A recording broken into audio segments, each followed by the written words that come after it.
안녕하십니까, 노선호입니다. 1월 5일 목요일입니다. 오늘의 국내 주식시장 정리를 해보고 또 내일의 투자 전략을 세워보는 시간을 갖도록 하겠습니다. 먼저 오늘 새벽 마감된 미국 시장부터 살펴보고 오겠습니다. 미국 시장은 3대 지수 모두 상승을 했습니다.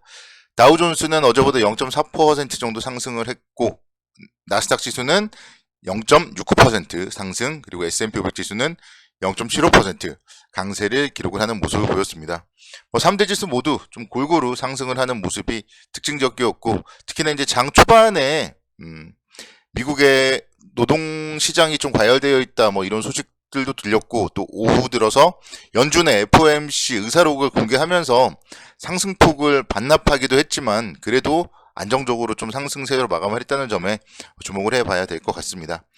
연준에서 금리 인상에 대해서 속도는 완화하겠지만 좀 물가를 안정시키겠다는 의지가 약해진 것은 아니다, 이런 점들을 좀 명확하게 말씀을 했고, 그러면서 이제 올해 금리 인하는 없을 거라고 못 받기도 하고, 이런 부분들이 긴축 기조를 이어가겠다는 그런 선언으로 들리면서 투자 심리가 좀 위축되는 모습을 보였습니다.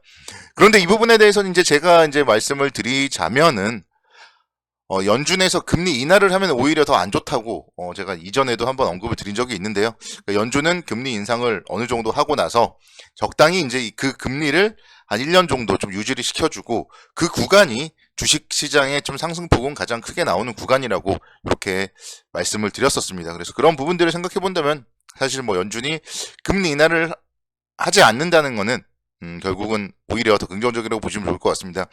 단적인 좀 예를 들어 보면요. 최근에 보면은 부동산 규제를 엄청나게 완화하잖아요, 국내에서.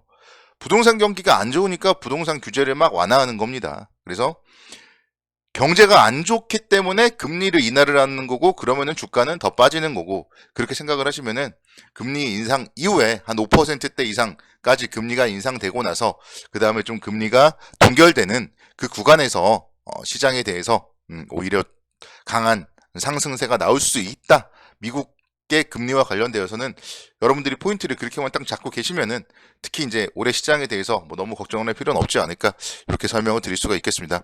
반도체 관련주들이 미국 시장에서도 상당히 좀 많이 좋았습니다. 마이크론이 7%대, 인텔도 3.5%대 상승을 하는 모습을 보였고, 테슬라가 그동안 엄청나게 급락을 했다가 어제 이제 5%대 강세를 기록을 하는 그런 모습을 보였습니다. 그래서 전반적으로 시장 투자 심리는 미국도 어느 정도 좀 개선이 되고 있다, 이렇게 말씀을 드릴 수가 있겠습니다. 국내 주시장 같은 경우는 이제 오늘 코스피는 0.38% 정도 반등을 했는데, 코스닥 시장 같은 경우는 또 약보합권 정도 움직임을 보였죠. 0.5% 정도 하락을 하면서 혼조세로 좀 마감을 했습니다. 어쨌든 좀 제가 이제 위주로 말하는 게 코스피 쪽이니까, 코스피 쪽은 어제 상승을 했고, 사실 오늘 장중에도 분위기는 좋았거든요. 장중에 1.1%대까지 상승을 하면서 한 2280포인트대까지도 올라가는 그런 모습을 보였었어요. 근데 그러니까 저는 이것도 오히려 더 긍정적이라고 생각을 해요. 오늘 만약에 2280포인트대에서 마감을 하고 어제도 장대 양봉, 오늘 또 양봉 이렇게 보여주면은 오히려 시장은 또다시 조정을 받을 수도 있는데, 장중에 좀 자연스럽게 고점을 치고, 특히나 기술적으로 봤을 때 한 11선 정도에서 좀 헤딩을 하고 살짝 좀 숨을 골랐다, 이런 부분들은 오히려 또 더 멀리 갈 수 있는 그런 또 긍정적인 요인이 아닌가, 이렇게 말씀을 드릴 수가 있겠습니다. 오늘 시장에서는 금융주들이 상당히 좋은 모습을 보였어요. 그 중에 이제 가장 히어로가 신한지주라고 볼 수 있겠습니다. 신한지주가 갑자기 8%대 강세를 보이면서 39,450원대까지 움직임을 보였고, 하나금융지주도 7%대, 그리고 KB금융 6%대 강세를 보이는 모습을 보였습니다. 대부분 보면은 연말에 이제 배당 이후에 주가가 엄청나게 하락을 했는데 거기를 다 회복을 했어요. 그래서 이런 부분들 좀 감안을 해본다면은 역시 배당 투자 상당히 좀 유효하다, 이거를 알 수가 있고요. 사실 제가 이제 지난 일요일날 같은 경우에 좀 큰 그림을 말씀을 드리는 가운데서 금융지주사들은 배당 투자를 받고 그 정도 가격이 회복되면은 좀 차익 실현 관점으로 접근을 하자, 이렇게 좀 말씀을 드렸는데, 그런 부분들도 좀 저는 유효하다고 생각을 해요. 오늘 같은 경우에 이런 금융지주사들이 좀 강세를 보였는데, 특히 이제 그 중에 신한지주 쪽에서 주주 환원을 늘리겠다고 발표를 했고 이런 부분들이 좀 시장에 긍정적인 모습으로 작용을 했는데 어차피 사실 뭐 금융 지주사들 같은 경우 다른 데는 주주 환원 정책이나 이런 부분들이 그래도 어느 정도는 안정적으로 이루어지고 있었어요. 그중에 이제 신한주주가 못 갔던 이유가 다른 금융지주사에 대비했을 때 주주 환원 정책이 부족했다.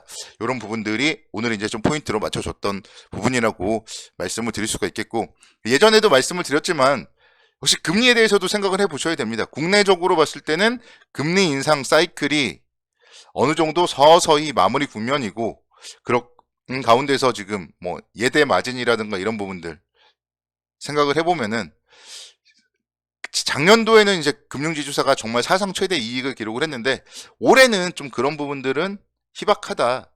저는 그렇게 이제 생각을 했고 그런 부분들을 일요일 날 말씀을 드렸었고요. 그런 뭐 부분들이 사실 뭐 일주일 만에 바뀌는 건 아니고 오늘 뭐 장대 양봉을 기록했다고 바뀌는 건 아니기 때문에 금융지주사 같은 경우는 여기서 뭐 조금 더 상승을 하면은 오히려 차익 실현하면은 배당 투자도 성공을 하고 또 주가에 대한 뭐 시세 차익도 좀 거둘 수 있다. 이렇게 좀 정리를 드리면서 이런 좀 상승을 할 때 여러분들이 업종에 대해서도 마냥 고를 외치면서 가지고 갈 것이 아니라 어느 정도 또 수익이 나고 이런 부분들은 갈아타는 그런 전략도 필요하기 때문에요. 금융지주사는 오늘의 이런 상승 뭐 이용을 해서 좀 상당히 여러분들이 좀 추가적인 상승 시에는 좀 현금을 확보하는 그런 전략으로 대응을 하면 어떨까 이렇게 말씀을 드리고 싶습니다. 특히나 뭐 카카오 뭐 뱅크 뭐 이런 부분들도 좀 강세를 보였는데 사실 그러니까 카카오 쪽 관련 기업들 보면은 엄청난 기대감을 갖고 엄청나게 하락을 했어요. 그리고 나서 지금 반등은 기술적 반등이기 때문에요. 이런 부분들에 대해서 여러분들이 또다시 굳이 고평가되어 있는 기업, 여전히 고평가인 거는 분명합니다. 아무리 많이 급락을 했어도 카카오 그룹주들은 고평가예요. 그런 부분들을 여러분들이 잘 생각을 하셔야 돼요. 지금 보니까 뭐 혹자들은 뭐 카카오가 부활하느냐 뭐 이런 얘기들을 또 엄청나게 해요. 근데 물론 개인 투자자들의 입장에서는 혹하겠죠. 부활을 하면 좋은 거고. 근데 그렇게 주식이라는 게 한번 고점을 치고 버블을 형성을 해서 버블이 터지면은 풍선이 터졌는데 회복을 할 수가 없는 그런 이치잖아요. 그래서 터졌으면은 끝나는 겁니다. 그렇기 때문에 뭐 카카오 그룹주가 아무리 좀 반등을 한다 하더라도 굳이 뭐 그런 종목들보다는 좀 숨겨져 있는 그런 종목들에 관심 있게 지켜보자. 이 정도로 좀 말씀을 드리고 싶습니다.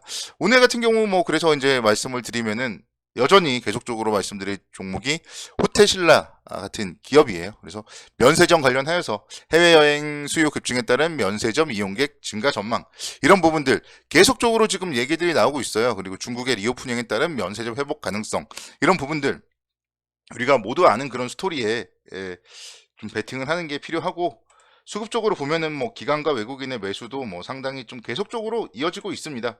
이런 부분들 그래서 이렇게 신고가 내는 이런 기업들에 대해서 우리는 계속적으로 좀 뭐 관심 있게 지켜보셔야 돼요. 뭐 오늘 같은 경우도 뭐 충분히 아침에는 보합권이었고 뭐 21선 근처였고 어제 조정을 받았기 때문에 충분히 살 수 있는 자리였다고 생각을 하고 뭐 길게 본다면은 뭐 충분히 한 10만 원 정도까지 움직임 가능하다 이렇게 좀 말씀을 드리고 싶습니다. 그리고 최근에 국내 경기가 뭐 나쁘다 뭐 그런 얘기들이 나오는데 지표들을 보면은 절대 그런 모습들이 아닙니다. 지난해 국내 5대 백화점 중에서요 70개 점포의 매출이 한 38조 9,500억 정도로 집계가 됐는데 2021년 대비했을 때 무려 13% 정도 증가했고 매출 상위 10위권 내의 점포들은 모두 10% 넘는 매출 증가율을 기록했어요. 그리고 부익부 빈익빈이 심화되는 것은 확실합니다. 신세계 강남점 같은 경우는 지난해 매출액이 무려 2조 8천억 원을 기록을 했고 또 롯데 잠실도 마찬가지로 2조 원을 기록했어요. 그리고 뭐 더현대라든가 이런 부분들 상당히 좀 큰 폭의 성과를 기록했는데 그렇기 때문에 역시 마찬가지로 백화점 부분은 뭐 앞으로도 충분히 안정적으로 좀 성장할 수 있다 그렇게 생각이 되고 신세계 같은 경우도 오늘 그래서 6%대 상승을 했습니다. 얘가 간혹 가다가 제가 언급을 드렸던 적이 있는데요. 어쨌든 충분히 이런 기업들을 관심 있게 지켜보시고 현대백화점도 오랜만에 말씀을 드리는데 뭔가 바닥을 형성하고 안정적으로 좀 이제 이평선이 수렴되고 좀 위로 올라가려는 그런 움직임이에요. 그래서 이런 기업들 유통 관련된 기업들에 대해서 좀 관심 있게 좀 지켜보는 게 어떨까 좀 그런 생각을 해봤습니다. 그래서 업종별 종목별로 뭔가 좀 오히려 금융지주사 쪽을 매도하고 이런 유통주 쪽으로 옮겨가는 전략 말씀을 드리도록 하겠습니다. 내일도 모두 성공 투자를 기원하겠습니다. 감사합니다.